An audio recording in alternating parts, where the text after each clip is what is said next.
Tommy Taylor's history, did he come through the academy? Well, Tommy Taylor has a great history. His dad was the first team hooker here when I joined. And then Tommy came from Macclesfield, came through the academy, and has done a quick apprenticeship. I think the kid's only 21 now, isn't he?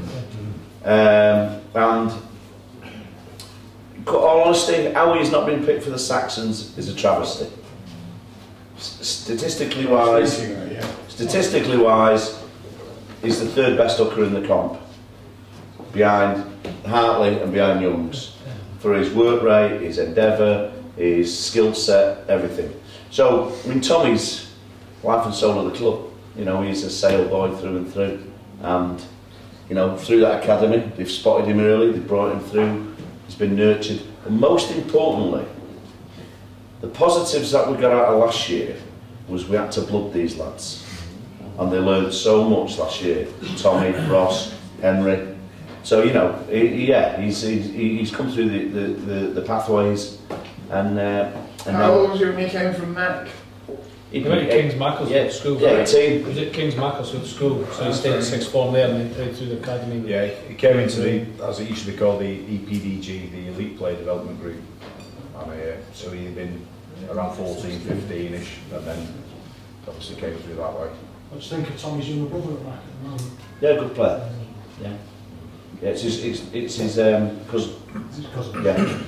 Where are we with regard to EQP payments? 15 out of 24, is it, or 23? We're halfway. We're 9 up, 9 positions up. So if we have to do 165 at the halfway stage, we're on 174. So we're above it. You know what? That's a big thing. You know, we're aware of as well from a club point of view.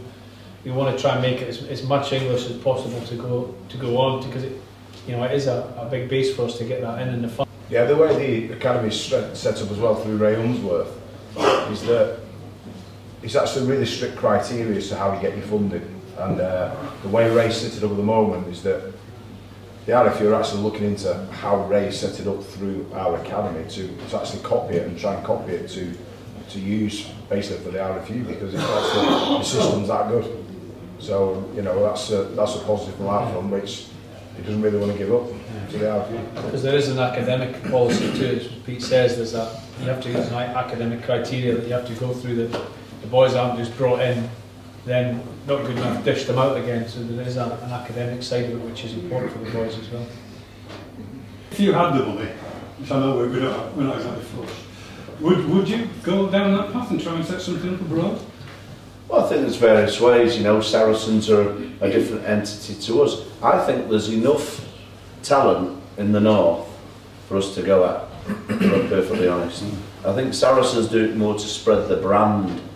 You know, Leicester have done what Brian said historically for the last 10, 15 years.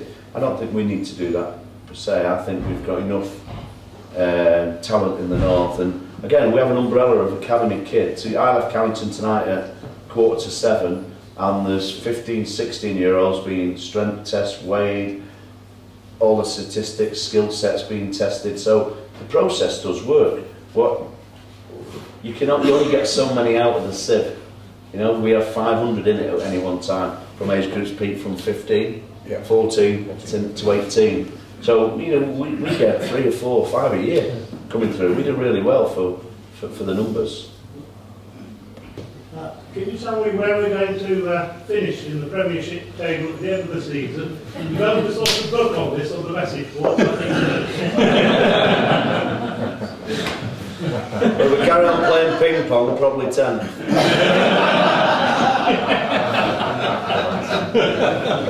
I don't know. Well, listen, what we've done, we got together, sort of regrouped last December, January, and we were told at every interview that no side that had been at the bottom of the league at Christmas had ever survived, and we managed to put that little goal inside everybody's brain at the club, and we managed to do that comfortably in the end. And we regrouped again over the summer. Some new additions, some really good earthy people joined us in the summer, player-wise and coaching-wise, with Mike Forshaw and another strength and conditioning coach we brought on, and we set a target of taking virtually every week as it comes, really. Not sort of saying we want to be top 6, we want to be top 8. Coaches, we said if we could get in the top 8 this year, we'd have done a good job and got past the group stage of one of the cups. Now we're riding 7th, I think, at the moment. We've got bloody hard second half, but momentum is a wonderful thing when you're on a bit of a roll. And we're not suggesting we're going to win every game, but what we do, we're geared up for Swansea on Friday night. We're geared up. Whilst the team that goes to Swansea with us lot tomorrow comes back early hours of Saturday morning, the lads that will most probably play against Gloucester are preparing under Brian's direction the game plan for Gloucester. So Dan Braid, Dave Seymour, Cipriani, Peel, Cueto, tomorrow and Friday while we're away, they'll be at work designing this is what we think's right, that we put to the coaching staff over the weekend. We'll deliver that to the players on Monday morning. So again, no real, be great to finish in the European places, and that's the ambition. But we don't know where Europe is yet, to be honest. But so yeah, I mean that's our target, and beyond, if we're honest. You know, if we're good enough to finish 6th, then another win or so, you can be 4th. We're only 5 points off being in 4th. You know, we sat there and we debate that Newcastle and Exeter games, and the 6 points gone missing there. We'd had them simple games like that we should have won. We would have been in 4th position in the league, without actually being the most flamboyant, without being the most fashionable.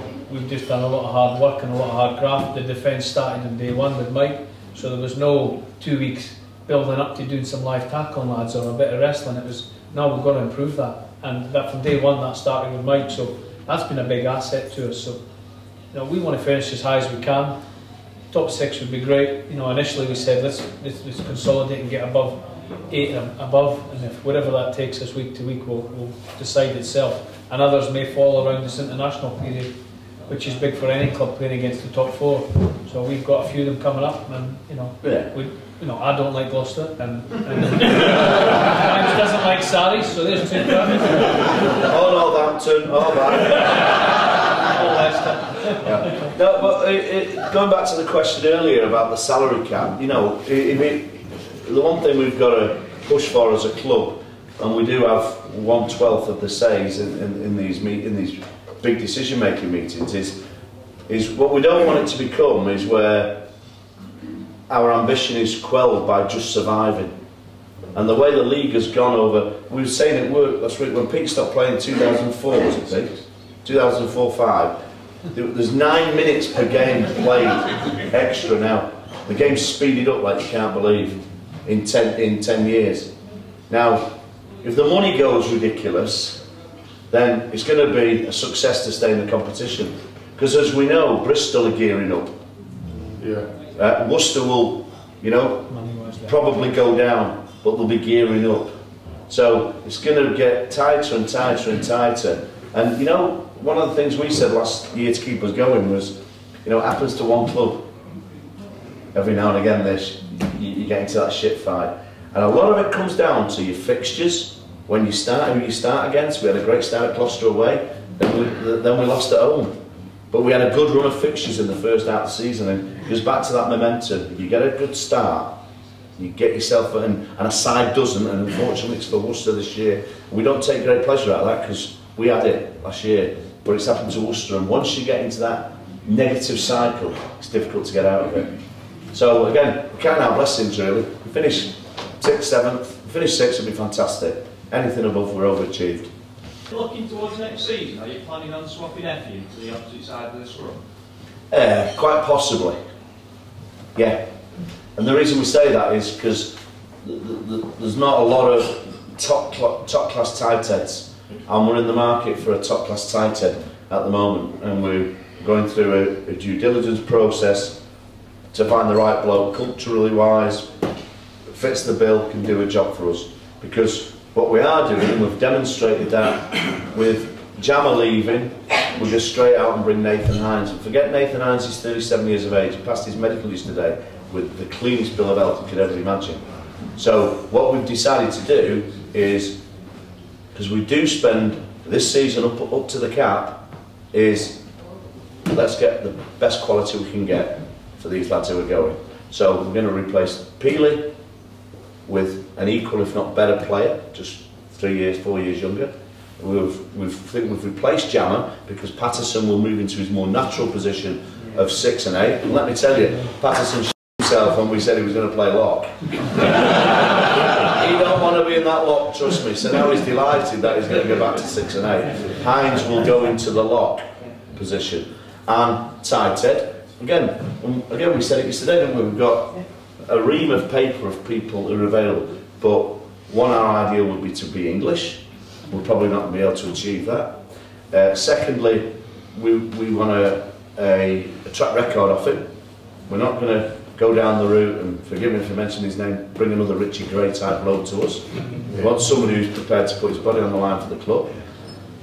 And that's where we're at. So if we can't find that, and we go for a top quality loose head, then the Fridge will move over. And the Fridge has volunteered those services to us, to be honest.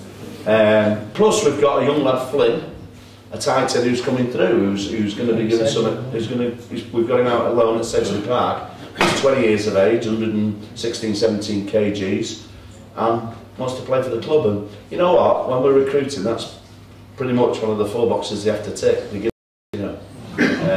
So the answer to it is the Fridge could possibly be going across. Planning on replacing Robbie Miller or like Haley, No, I think we'll go in with Haley and Addison. Well, Addison played 15 right up until he came here virtually, up in Cumbria. He played most of his game at fullback. And it doesn't mean that I still think he could be a very, very good 13, Will, but he could be a very good 15 too, because he's brave, he's quick, he's great under high ball. He's probably a more natural kicker than Robbie as well, at hand. He is a natural runner as well, so we want to get him running because he breaks a tackle virtually every time he carries. So that would be something that we'll have a discussion. He's recovering from back surgery, Will. He's a tough time. So, you know, we'll have a look around and say we've got young Mikey done well at the weekend again, and you know, we can have a look around. Tom Ascott played well for London well. He's got a groin issue. We picked him to play last week, but he pulled up and he's in the squad this weekend. But Tommy played well, very well for London Welsh last year, and again he's just had a couple of niggles the last 2 months. Yeah, so, you know, these boys leaving, as I say, I'm disappointed it may be, but one goes, another one comes, and you know, we've got to look at it on that side as well. What are the thoughts on Europe next year? We do well in the Ambling, obviously. We're going to. Does it look like somebody's settled or not? Well, I'd like to say we can answer it. We can't. We had a meeting this morning at the club about it. It's up in the air. The political bodies are scrapping it out. You know, it could go on as long as 6-8 weeks. This. I'm pretty sure there will be a competition that may not be called the Heineken Cup, but there'll definitely be a senior competition, and we need it. If you see the quarterfinals of the Heineken Cup fixtures, the virtual internationals, you know, the competition is fantastic, and if the power brokers can, you know, obviously get their heads around the table, but again, it matters that they make the right decision for our club. But we're one of 12 who has a lesser say at this moment, and the finances dictate, as we know. So there was something. Will be there. We'll be playing in it, hopefully. But at this moment, we don't know. We actually put it to the back of our mind. We know that 6 may give us a qualifying into something. What it is at the moment, we don't know. Well, we mentioned about the number of players leaving, you know, Gaskell, Thomas and Miller's almost been confirmed here. At the very beginning you mentioned Cipriani. Is that just total fallacy, or is he looking to move on, or has he got another year left? No, Danny's got a year to go, and he's not. Danny's never ever broached the subject. Really? He trains, he does everything we ask him to do. He has the odd to describe, as Pete described him, mad as a frog sometimes, but Danny's on form, he's bought into the team work ethic, and he's actually playing well. And what he's become, and the management around him and the players around him, he's become a team player. And there's a place in rugby for individual brilliance as long as it's within that team, and that's what we stress to him. And he has his odd little walkabout, but you know what? There's plenty worse out there. So yeah, no, it's press. You know, we've had nothing from that. Probably agents as well. Yeah. Because every time they move, they get a fee. So Yeah. I think more moves, more fee. the message that should go back to the players is, and you touched on it right at the beginning, Dan, about that calendar year, the level of effort, commitment, and putting their bodies on the line has been absolutely tremendous, and it makes everyone look proud. Yeah.